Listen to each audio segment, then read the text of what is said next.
taas kamida ninka kamida uu dhaawacmay dhaawicii dhalinyaro ka kacday oo xiraaqday oo isla ciidanka ka tirsan basaliga magaalada Garowe soo weerartay haday soo weerartay basaligu waa istifaacay waa iska caabiyeen khasaarana waxa jira nin dhimasho iyo laba nin oo dhaawac ah ba khasaare jira oo isla ciidankii saliga soo weeraray ah waxaanu joognaa taliska biliiska gobolka Nugaal taliska qaybta booliska gobolka Nugaal baanu joognaa taliye qaybta iyo gudoomiyaha degmada iyo saraakiil kale iyo odayaal ganacsatada baa nala jooga waa xilliga aanu hadlayno waa 12 iyo siyaada waxaan iskugu nimay meesha fal ka dhacay caawa saliga Garowe oo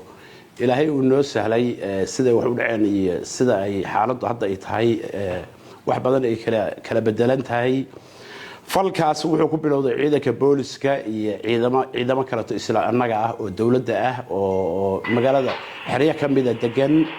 oo qaybo kamid ah ciidanka booliska oo hore u qabtay oo eedaysanayaal u ahaa oo qaybtaas kamida ninka kamida uu dhaawacmay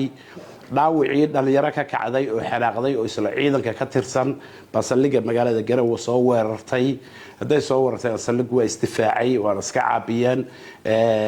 khasaarana waxa jira nin dhimasho iyo laba nin oo dhaawac ah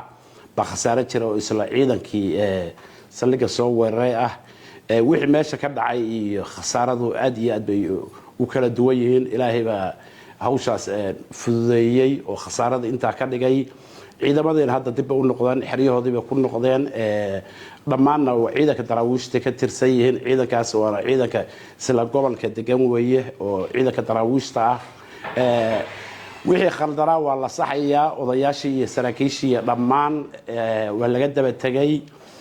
wixii hore u dhacayna way dhaceen wax dameetana dhici maayaan dadweynaha gobolka Nugaal degmada Garowe waxaanu ku wargelinaynaa falkii dhacay iyo xabadihii dhacayay habeenka caawa ah 12nadii xilli ay ku beegnayd falku sidaas u ahaa hay'adaha amniga shaqo ay qabsadeen iyo dhaawac ka yimi iyo dhaawicii oo weerar ka dameeyay oo isla ciidamada dawladda ah ayadina waa la xaliyay intaasana lagu xakameeyay ilaahayna intaasu ka dhigay wixii dabeetana dib baan u xakamaynayo mas'uuliyiintii ama heer daraawiishada ha noqoto ama heer biliis ha noqoto dhammaan waa la wada joogaa degmo iyo gobol iyo qaybna waa joognaa hawsha waa lagu jiraa gacan buuxdaan ku dhignay dadweynaha intaas u sheegaya wabillahi tawfiiq